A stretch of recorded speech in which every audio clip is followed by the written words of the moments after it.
ช่องระฆังทองสวัสดีค่ะคลิปนี้มาดูแนวทางฮานอยมัดรวมของเจนุกบารมีมหาเฮงนะคะ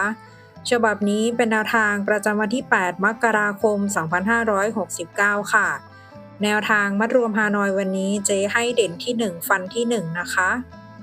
16 17 18ตัวเน้น12ชุด3ตัว019แนวทางโดยเจนุกบารมีมหาเฮงค่ะ